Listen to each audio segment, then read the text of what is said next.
Hey everybody, welcome to Para-Ops, Open-Minded Paranormal Skeptics. I'm Sky, one of your hosts. We also have Larissa. Hello. And Marlena. Hey. Was that guns? Yeah, guns blazing. We're ready. Parapeeps are ready. Here we go. Hello to our favorite Southerner. Stay down there, Brandon. Hey, Brandon. Tonight we have a very, very special guest for you guys. And we hope you're just as excited as we are. You want me to bring him up now? Absolutely. All right. Hello. Hello. We've brought Richard Estep to you guys. Hey, Ducky. And everybody goes, who? Hey, Casey. I want to go camping at Camp Rise. We all do. We all do. Well, before we do all of our plugs, guys, let's just start out by saying that if you watch from our private group page, you're going to show up as Facebook users. So please go ahead and drop your name in the comments. If you watch later on, please also drop your name in the comments. Please also give our page a like and a follow. Now, let's welcome our very special guest, Richard Estep, paranormal personality, paranormal author, one of our very, very special guests at the Hell House Paracon coming up here on September 9th. We could not be more honored and excited to have you, sir. So can you go ahead and tell us a little bit about yourself? Absolutely. And don't call me sir. I work for a living. I'm sure you've heard that phrase before. I'm Richard Estep, paranormal investigator for now 27 years on both sides of the Atlantic, author of books. I've kind of lost count, honestly, because I have several in progress. And that guy with opinions from haunted hospitals, Paranormal 911, a haunting, and in one case, Destination Fear. Nice. How many books was that, sir? Yeah. I'm sorry. More than 30 and less than 40. It's still less than my age, so let's go with that. Wow. Yeah. That's give me time. I'm catching up. It's impressive. That's impressive. When did you start writing? 10 years ago. Oh my gosh. That's not even like a book a year. Wow. Yeah. That many books in 10 years? Yeah. Do you sleep? I love telling stories, and I much prefer being behind a keyboard. I have a great face for being behind a keyboard. And on the radio, hey, Brandon, looking forward to meeting you at Hell House too. I really am. It's my natural medium. I grew up reading those kind of books. So, there are those people that excel doing their paranormal podcasts or YouTube shows or whatever. I'm a storyteller with words primarily. So it never feels like work to me to sit down and write. Now, what's the latest book that you put out? Most recent one is called The Ghost That Saved America. It's about the haunting of Fort Mifflin, a wonderful Revolutionary War fort out in your neck of the woods, out in Pennsylvania on the Delaware. Unsurprising, really, that fort should be haunted given its history and its proximity also to some other historic locations like the Philly Navy Yard, as once was. So that's my latest. I hear you guys are heading out that way yourselves this summer. Mm-hmm. We are. We've already walked that location once, just a really brief walkthrough, and let me just say it is creepy. It is, but it shows what a tactical genius George Washington was to put the fort so close to Philly International Airport. I don't think he gets enough credit for that decision.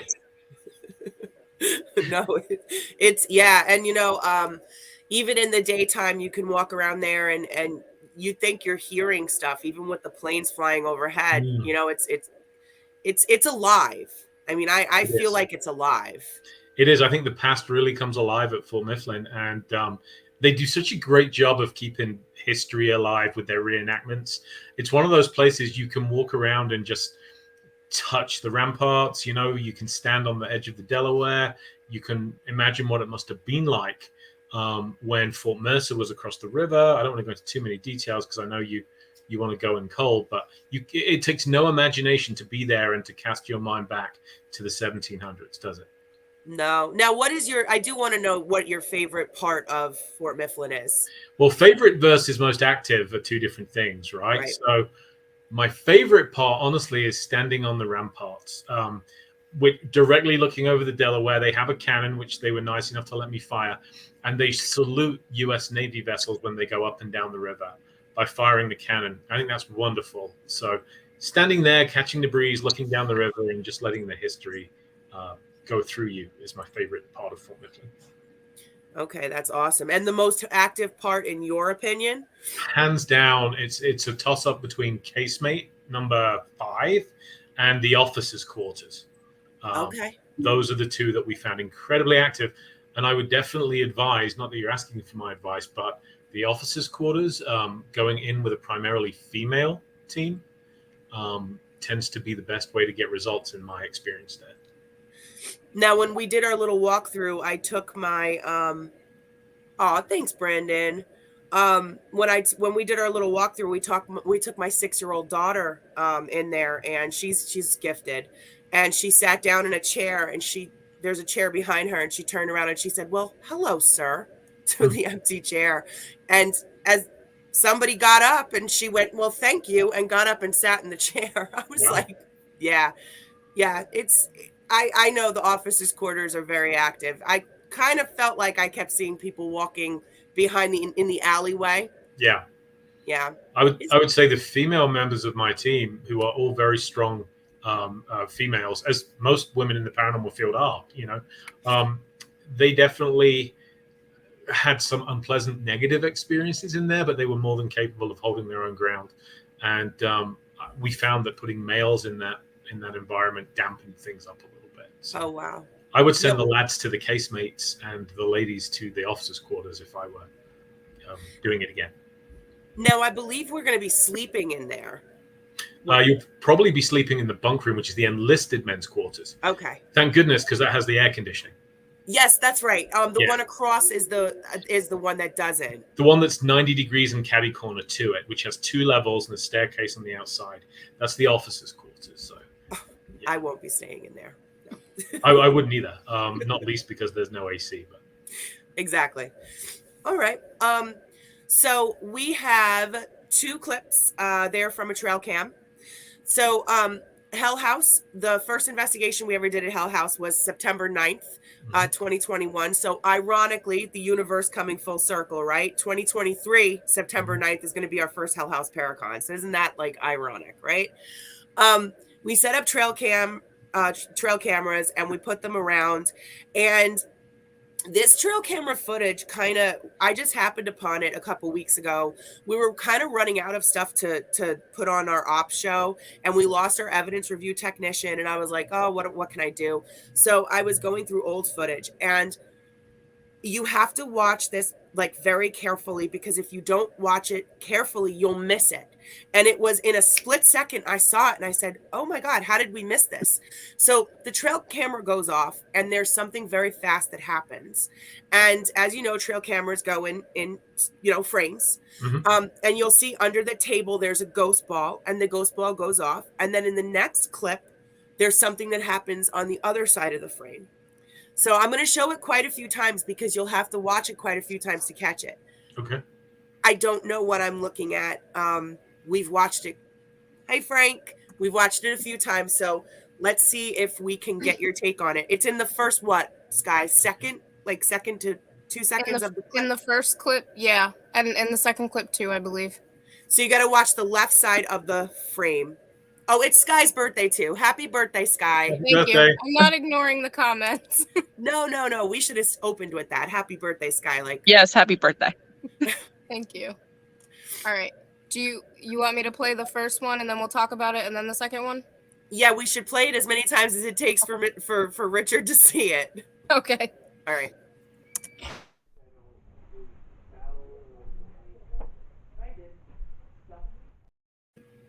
Did you catch it? I was looking at the left side of the frame. Yes. Left side of the frame. In the Could first. you run it again? Yep. Please.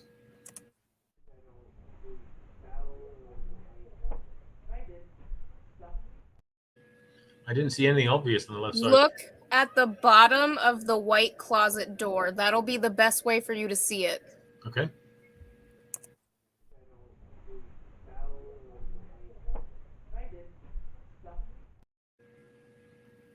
One more time. Okay.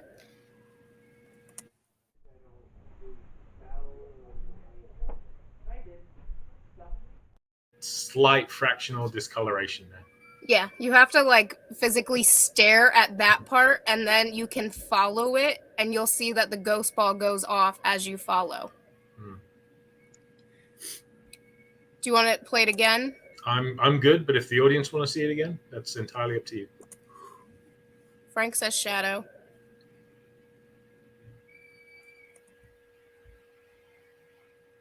We'll play it one more time. Okay.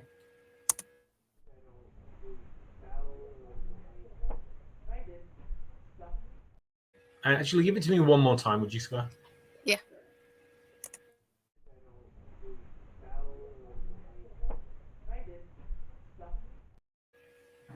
And one more time, I'm done asking. You can ask as many times as you want. Check something else.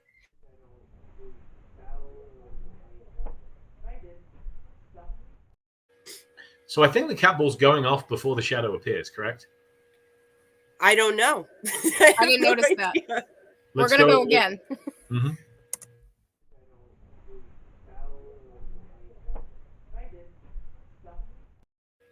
You were correct. Yeah. So it's not that it's not. I wouldn't correlate the two necessarily.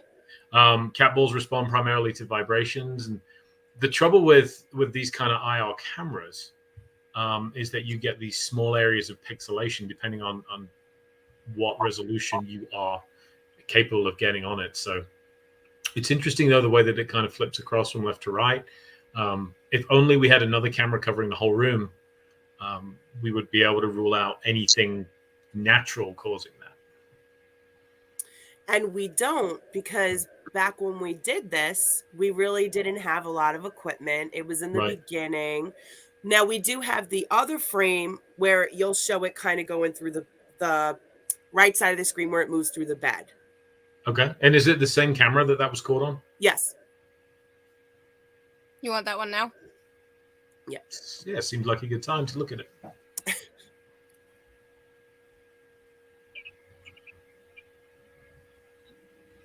And again.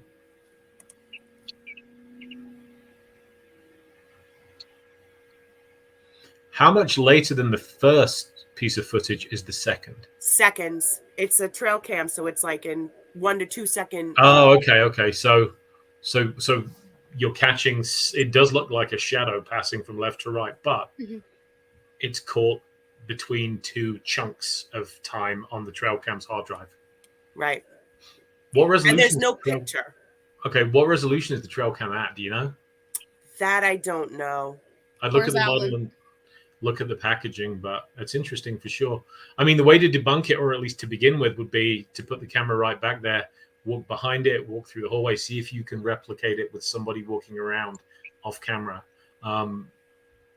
That's how I would begin to approach investigating it. See if you can recreate it. Brandon's hearing footsteps. Did anybody else catch footsteps? I heard voices on the first one and what sounded like bird song on the second. I don't hear anything on Actually, I'm hearing it now. I think that's it's because you're outside. That's because I'm outside. Never mind. Your mic was live. So yeah, I just hear voices on the first one. Voices on the first one. So I'm trying to think. We could have been downstairs. Mm-hmm. We could have been downstairs in the house. Just trying to give as much backstory.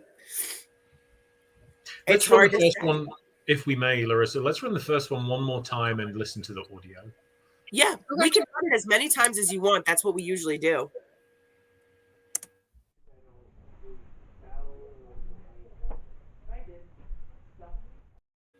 Definitely a voice in the background. So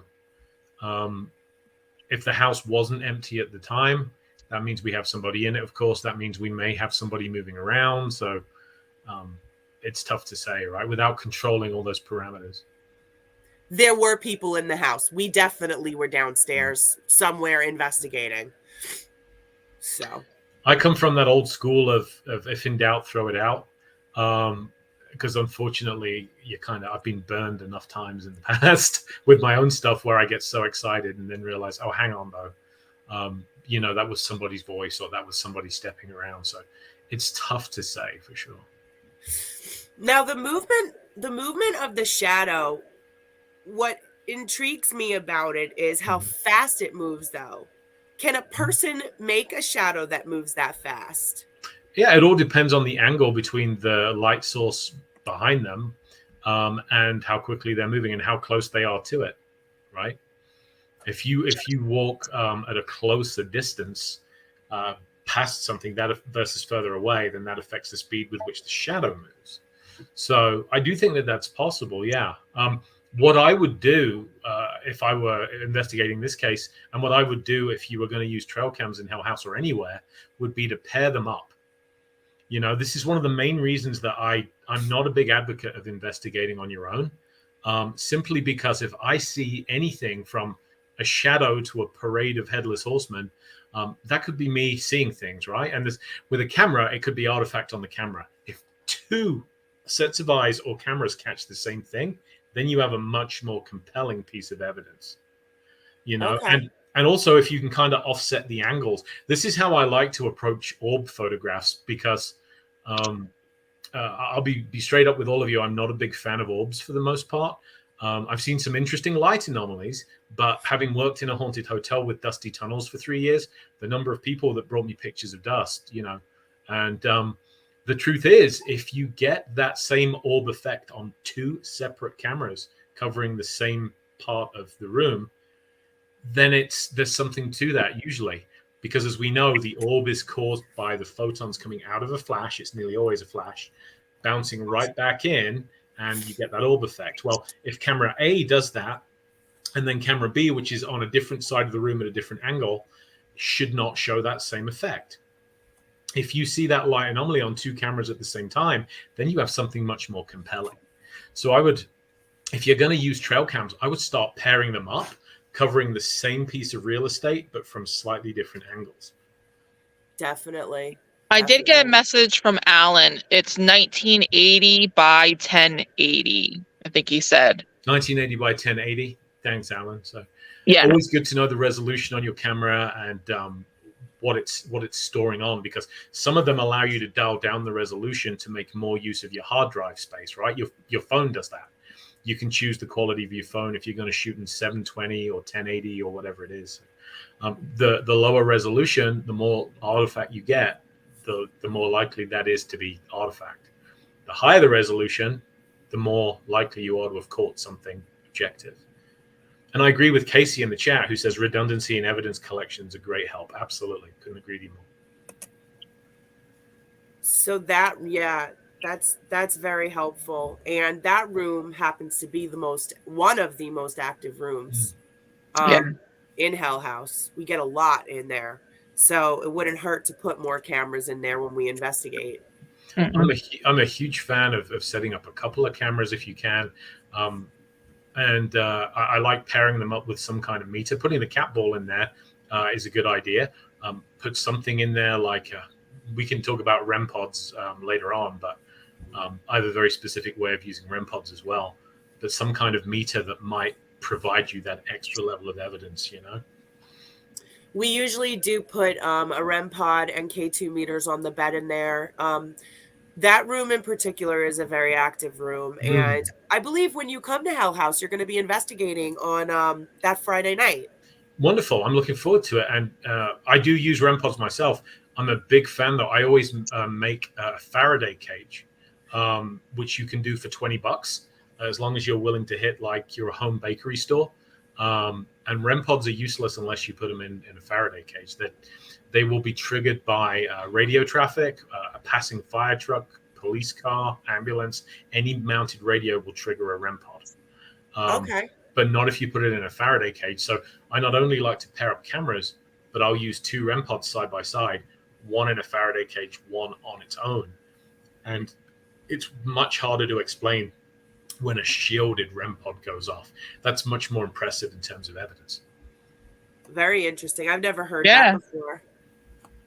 Yeah, bring a walkie-talkie or any radio transmitter, not a cell phone. Interestingly, cell phones won't set them off, but any radio transmitter will trigger a REM pod. So I've seen it happen in the past where the cops have been driving by and my REM pods go bananas because they're broadcasting on their radio. And if you don't cover that base, you're going to think it's paranormal when it isn't. You shield a REM pod, and it goes off, well, then you've got something much harder to explain. We were doing an investigation and somebody had a walkie-talkie and it kept going off, and the REM pod in the other room kept going off. Yeah. And I was like, Yeah. Yeah, and I've heard, not to delve into it too much, but I've heard allegations of some shows that have done that on demand to get results, you know. And when you do public events, the truth of it is that a REM pod's a great device if you want to. It's a sexy device, right? Because we've seen people say, it's going off, look at that, oh, thank you. Okay, now stop. And then it stops. Well, a REM pod actually has a specific reset cycle, the amount of time it will take for the REM pod to quit once it's engaged. So, of course, it seems like the spirit is triggering the REM pod off and on demand, right? And so it's great if you have the public in who don't know better, or investigators that don't understand the tool. But if you just shield it, and I've seen cases where a shielded REM pod goes off and the unshielded one next to it doesn't, which means that something is directly reaching through that Faraday cage and triggering the REM pods, which shouldn't be possible from stray radio waves. And why is the one next to it not going off? You know, so you can bulletproof your evidence a little bit more for the cost of $20. But it does mean you'll get fewer false positives, and therefore some people are going to be less impressed. No, but that's good to know. Do you have one? Yeah, definitely. For us, we do a lot of events that love to have something like that. Do you have one in particular that you recommend? Have a what? A Faraday cage, like one that you buy? Or here's what I recommend. You can buy them on Amazon for like $80 or $100, but what I recommend is, you know, those foil baking trays that you would do a Sunday roast in? Yes. Buy 5. Okay. One of them is the base, and that's what you sit your REM pod on. Put your antenna up. 3 of them you make a triangle, so that forms the walls around it. You slip that down, and then the 5th one is the lid. Wow. So that's I always hit a baking store before I will. And I've only recently started doing this. You know, it was pointed out to me that this was something I should be doing rather than just using unshielded REM pods. I now hit a baking store whenever I can. $20 will buy you enough of those foil containers to shield one REM pod. Put the 2 REM pods side by side, one shielded, one not. Then you're onto an experiment that actually has value as opposed to a sideshow. Nice. I hope Alan's taking notes, because this is genius. We need this for our next investigation. I think he's on. He messaged me. The comments aren't popping up. I was gonna say, is he watching? Because he's not commenting, and he normally does. Yeah, That's my husband, Richard. He's Hey, usually there he is. Oh, found him. finally. And There's Dave, Waldo. Ghost Stop carries them as well as that Faraday cages. Oh, Yeah. they weren't popping up before. No. Ghost Stop carries them as well. Oh, hey, Dave. Something else I love to do when I'm doing EVPs is I will stick a recorder inside a Faraday cage as well. I know that there are people out there that dismiss EVPs and they'll just say it's stray radio signals. Not in a Faraday cage, it's not. Genius. So you put Yeah, EVPs in a Faraday cage as well. I'll put voice recorders in there and see what we get. You get fewer of them, but the ones you do get are more impressive, I think. Okay, so You too, sir. so the Faraday? So from my understanding of what a Faraday cage is, it's just a metal enclosure. Yeah, Is that- I mean, they're used in industry, and they're used in the recording industry. They have been for years. It is simply a shield that keeps out stray radio signals. Does it Okay. have to be metal or aluminum? It Can has. be, I like, mean, plastic? there are various compositions of them. Some are thicker, some are not as thick. I just like quick and cheap, and I've done enough testing with the foil ones that I know that when I fly, I don't know about you guys, but when I fly to an investigation, my hand luggage looks like the Unabomber. So the TSA take a great interest in my cases. That's why I always leave one of my books in there. So when they say, "What is all this?" I'll be like, "I write these." You know, just had a great time getting into Canada, talking to the border agents about it. But anyway, so I don't like to schlep as much. If I can spend $20 at a store and get some foil, and all you need then is duct tape to bind it together, to me, I'd rather do that than pack an actual Faraday cage. So The reason I was asking is because at one point we like to make like experiments up. And at one point we had like, you know, the old telephone game with the tin cans and the string. Yeah.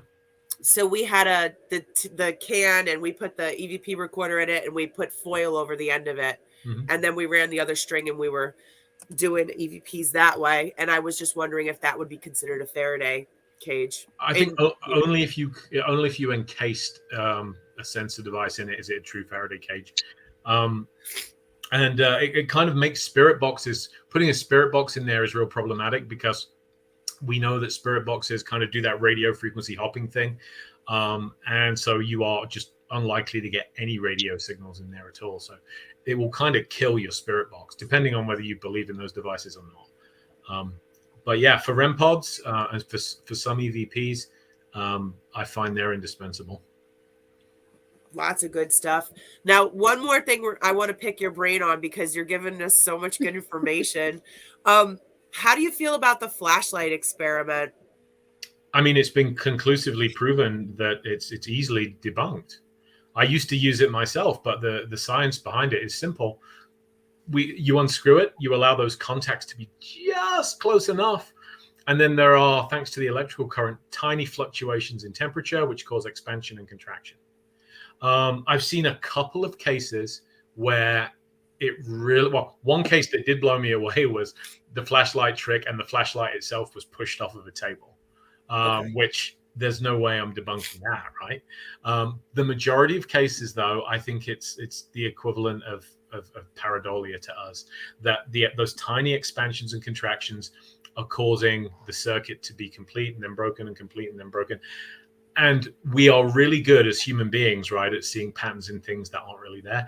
So I think that we tend to remember the number of hits. Oh, look at that. That was right on cue. That was amazing. And we forget the 9 times when it didn't actually hit. So I don't use the flashlight experiment anymore. I used to until I looked into the mechanics of it. And it's too easily explainable. I'm a big fan of Occam's razor. I don't know about you guys, if you're familiar with that concept, but Occam's razor basically says if you have an explanation, one that's paranormal, one that isn't, generally the simpler explanation tends to be true. Yeah. It's interesting you're saying that. I'm watching a show, and I just literally heard Occam's razor today for the first time on that show. So it's a good principle in life as well. I mean, not just in the paranormal field, but in life. I work as a paramedic. You know, I get lied to a lot. I work with the police, who get lied to a lot. And so we tend to find that sometimes when patients tell us these long, convoluted stories, you know, the alternative explanation is you're not telling me the truth, or perhaps you took something you shouldn't have, or you did something, you know, that you're embarrassed to tell me. Occam's razor often holds true in those cases as well. Wow. Okay. Well, we are almost at the half an hour mark. So Sky, if you want to play the clip one more time for the people who may have missed it. I'm going to run through the comments first quick, because I think we did miss a few.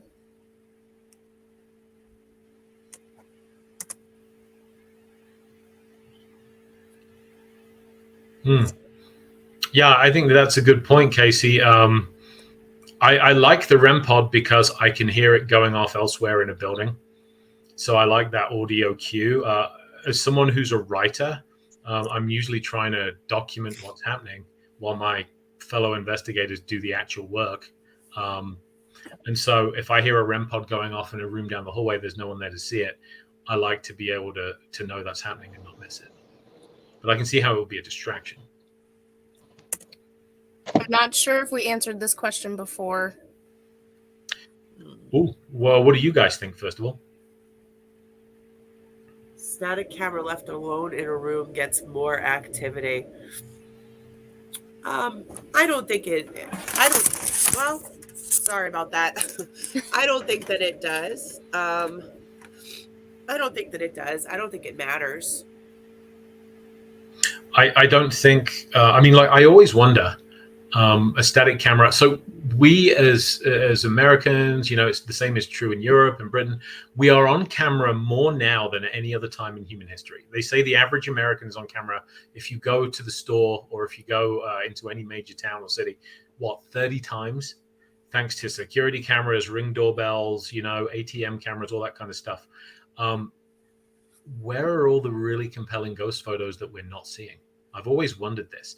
And one of the things I think is the wave of the future. We're now seeing AI. I know AI is a buzz topic, but we are seeing AI that is very capable of facial recognition. That this is how law enforcement at the federal level kind of looks for terrorists and certain criminals.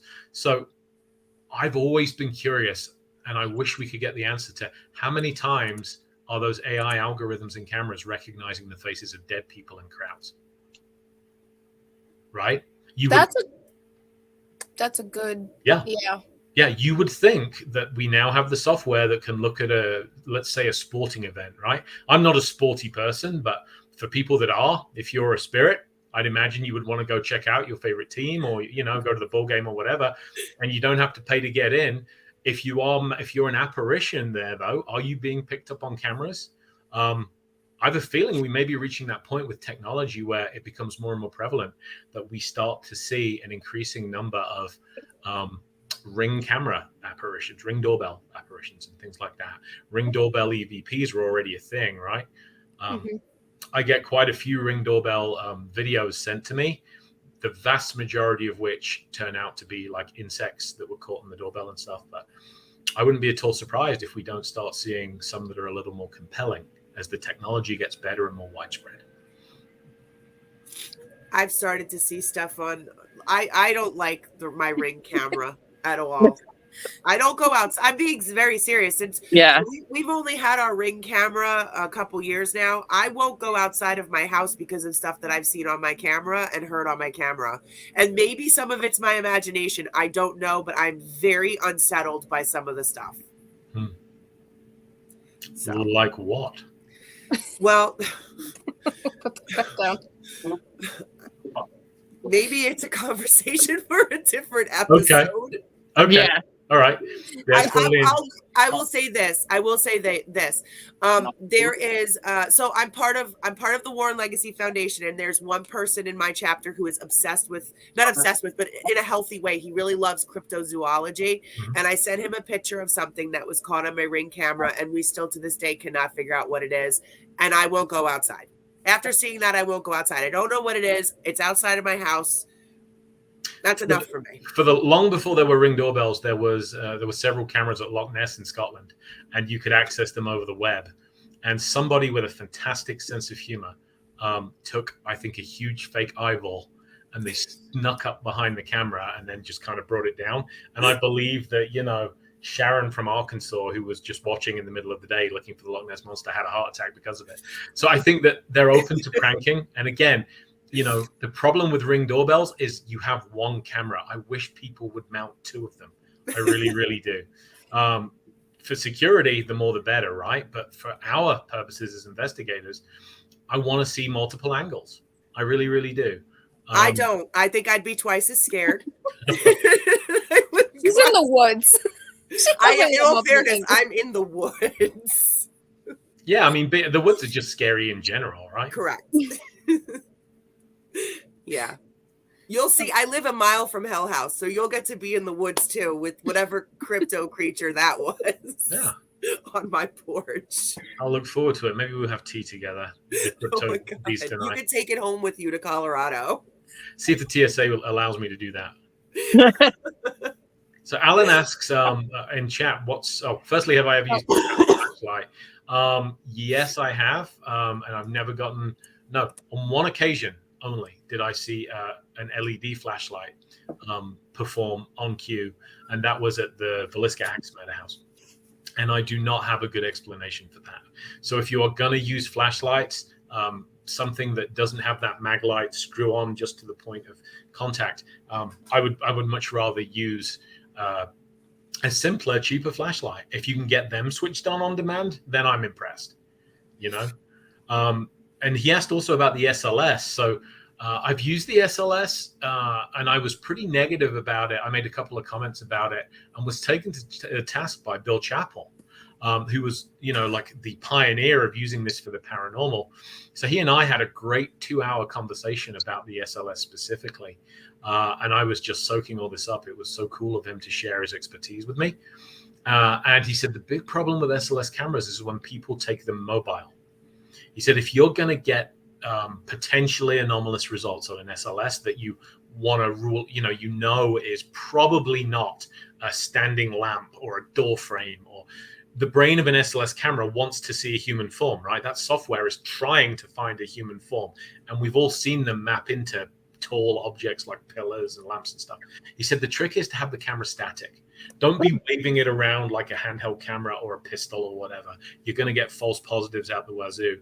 He said sit it on a tripod, point it into an empty room, and do what you do. And if you get stick figures, then it's much more difficult to debunk than if you are moving around. But those cameras aren't designed to be mobile. Even though people make mobile units, Bill insists that if you're going to get anything anomalous, it should be static. So, Okay. And Bill should know if anyone should. He's far more an expert on the subject than I am. Okay, we have one last question. Larissa, I think this is a good one for you. Can you explain how you approach the owner a haunted location? What are some questions you can speak with the owner to get permission to do an investigation? Why is that a question for me? Because you find these locations that have never been investigated, so you have to go and approach owners that have Honestly, locations. I just, so to answer your question, all I do is simply ask. There's nobody, you know what, people are human, and if they're going to be open to the idea of you investigating a location, they are, and if they're not, they're not. All you can do is ask.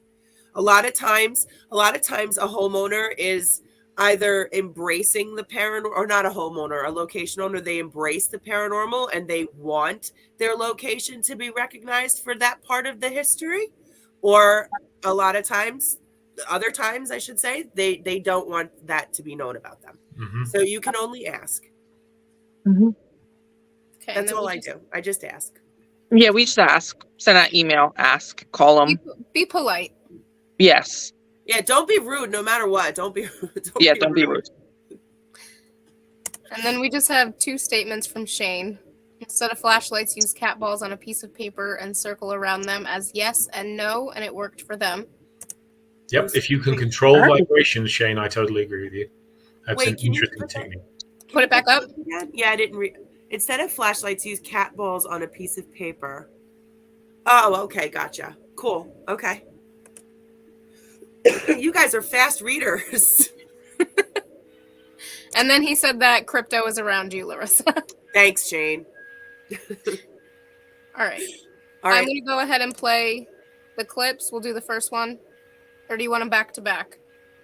I think we should. So everybody, if you're just now hopping on, or if you came on late, try and watch the first second of the first clip and the first second of the second clip and see what you see. I think we already know what Richard's take is on it, but let's get everybody else's take. All right.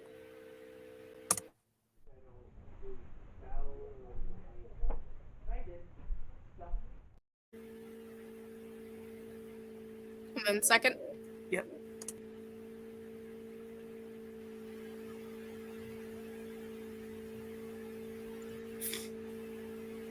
I wonder how many people actually saw that.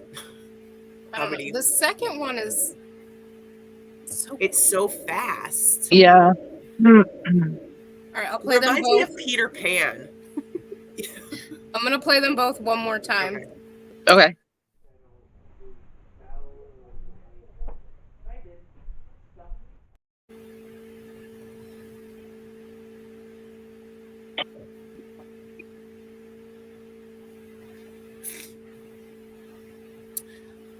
All right. What is your take on it, Mr. Estep? Richard, do you say, we usually say paranormal, not paranormal? I detest saying not paranormal. I really do, because the field's full of judgmental people. So I would say that if you ask me to bet my money, I need more evidence before I would think it was paranormal. And that would be a second camera and controlled conditions and knowing where everybody is at the time. Fair enough. So we'll add an extra button for you, undecided. I've found that the longer I'm in this field, and it's now over a quarter century, the people I'm most drawn to are those who say, I don't know, but here's what I think, as opposed to the more certain somebody is, the more militant they are, that, they have the answer and their answer is the right one only. those tend to be the people I like to avoid. So yeah, I like people who are on the fence, but I like people who can tell me their opinion and why they lean that way. Would you say that you've become more skeptical with the years that you've been doing this?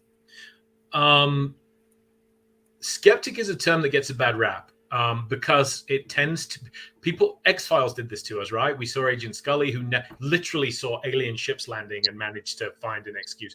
So I think that true skepticism is saying, look, this is a pretty bizarre claim. It's a pretty out there claim. So what's the evidence? What evidence do you have? And to how many decimal places do you have it? Right.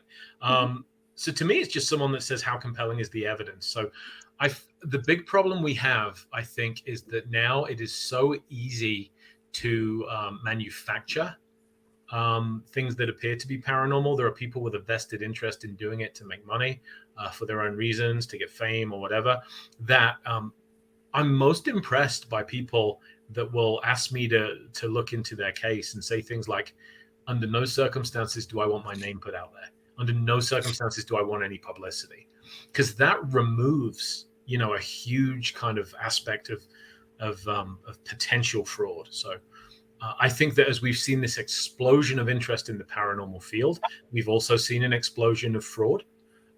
But we also see this core of cases that can't be explained easily. And those are the ones that keep us all coming back, right? You have to wade through this avalanche, I think, of garbage in order to get those few nuggets that you're sifting for. But they are out there, and it's the nuggets that keep me coming back. Absolutely. What do you say, Marlena? What say you?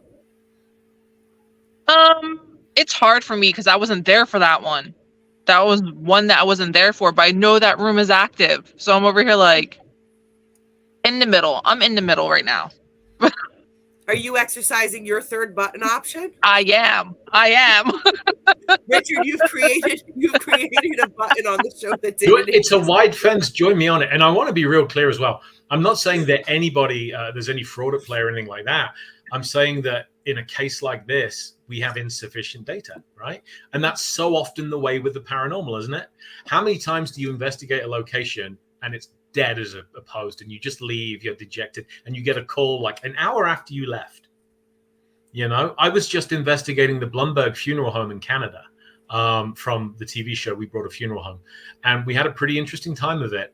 And then I packed up about midnight, went home. We'd investigated for a good, 16 hours at that point.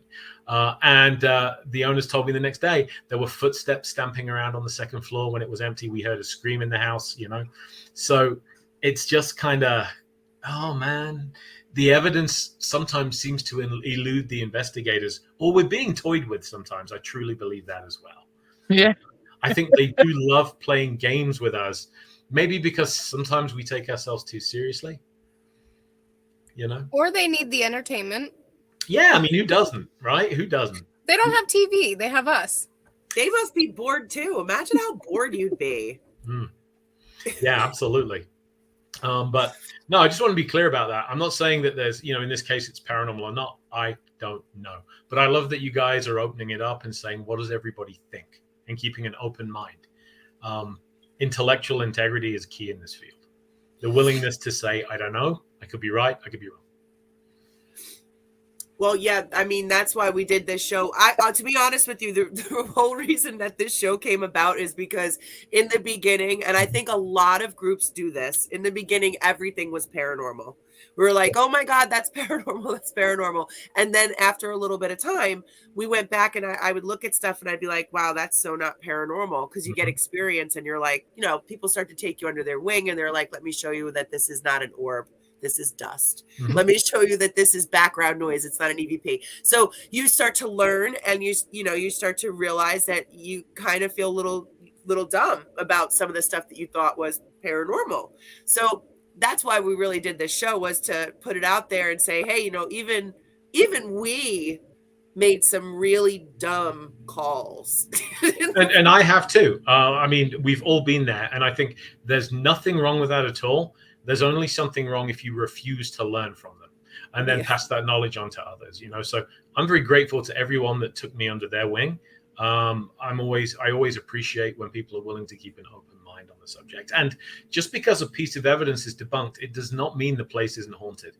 It grinds my gears, to quote Peter Griffin, to say, when somebody declares a place absolutely not haunted.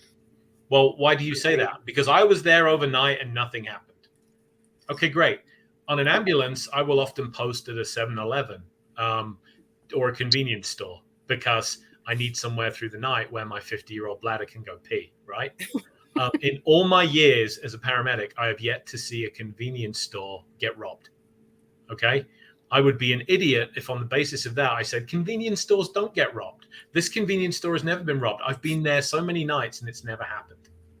You got to be there at the right time, under the right circumstances. And, sometimes we are and sometimes we aren't.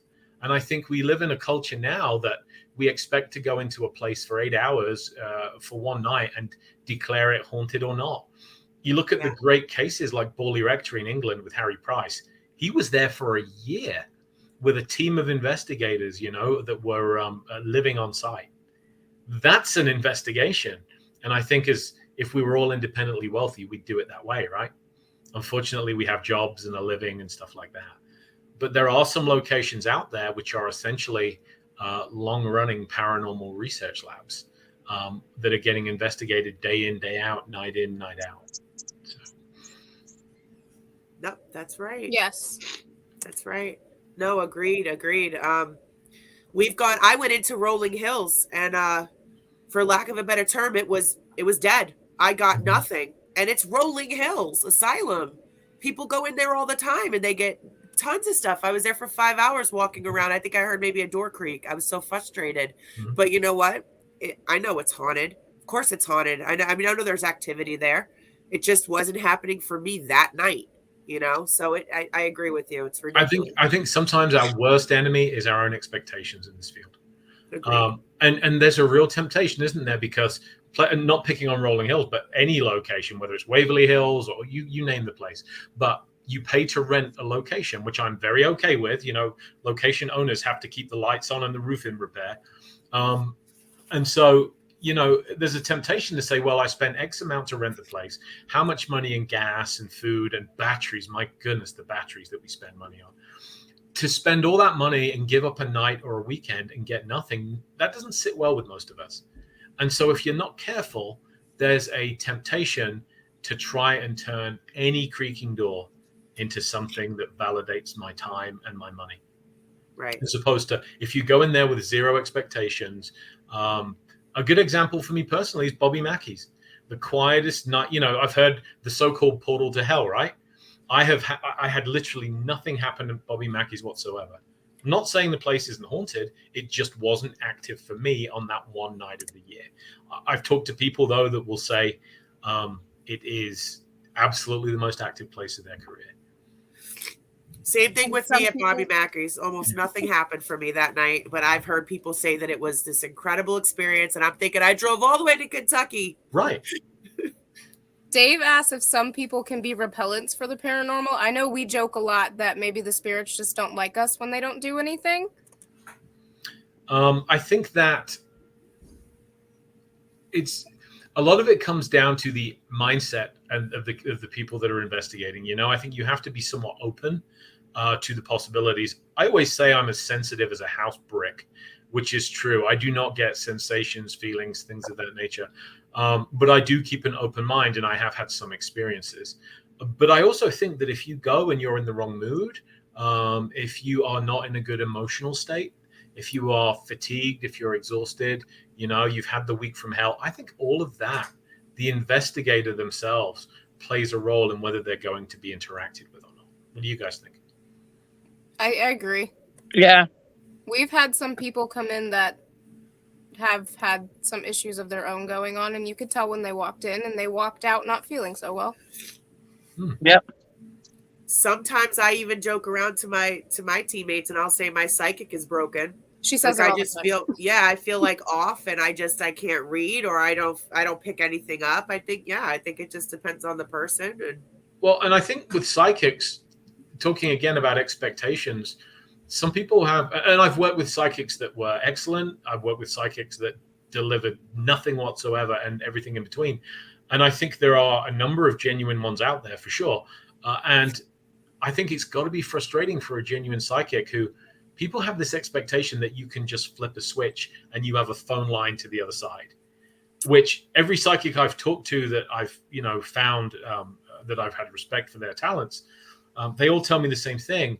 It is more like a kind of crackly phone call from the 80s, This is not high definition. Like, this is not my iPhone and I can hear them talking. They are fighting impressions. They're hearing things or seeing things or whatever their type of sensitivity is, and they're struggling to make sense of it.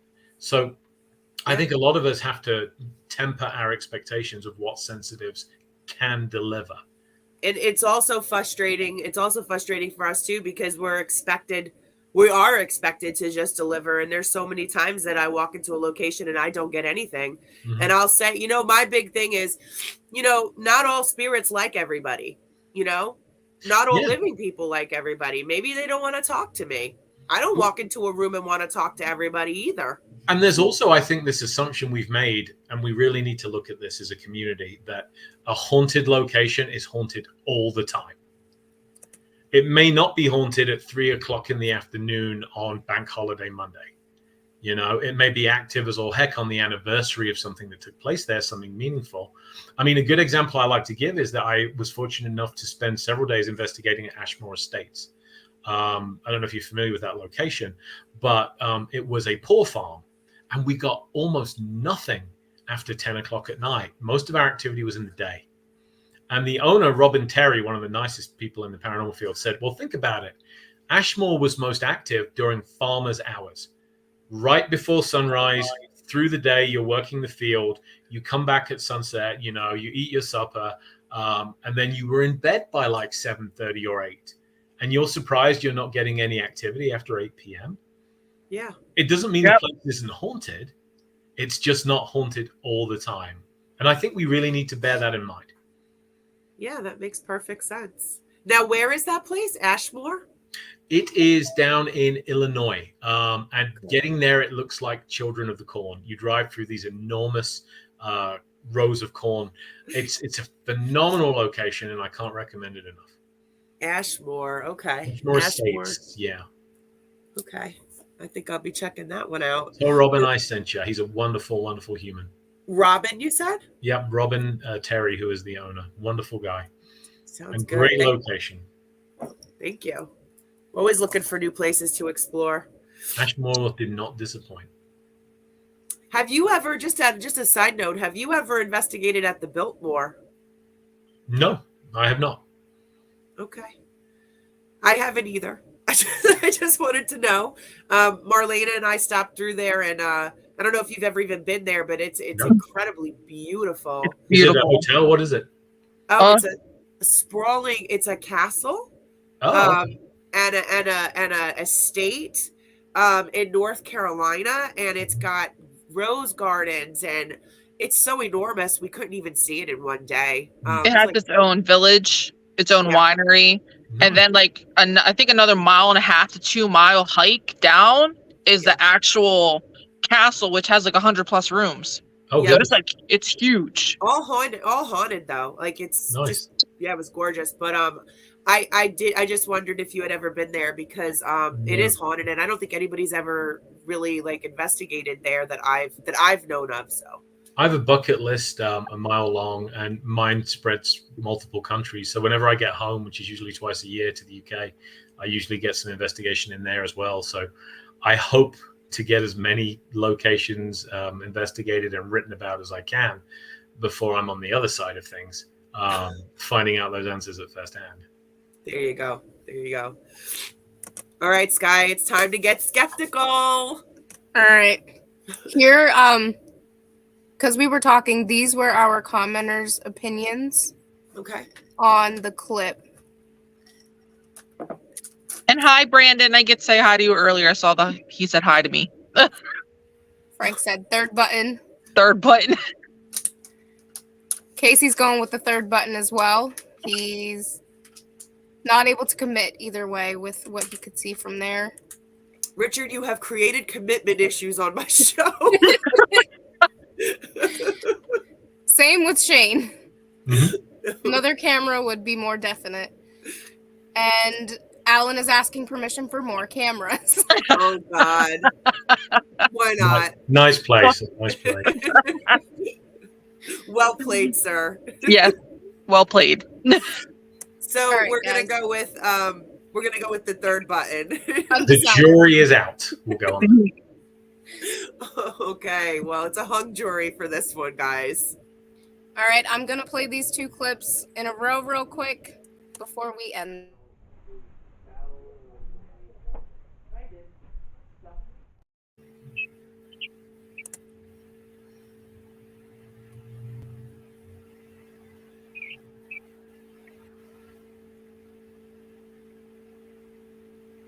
Doesn't it mute us when the video plays? I do keep hearing birds in that one. I'm sorry, I'm going to play it Yeah, one but more I hear time. them now.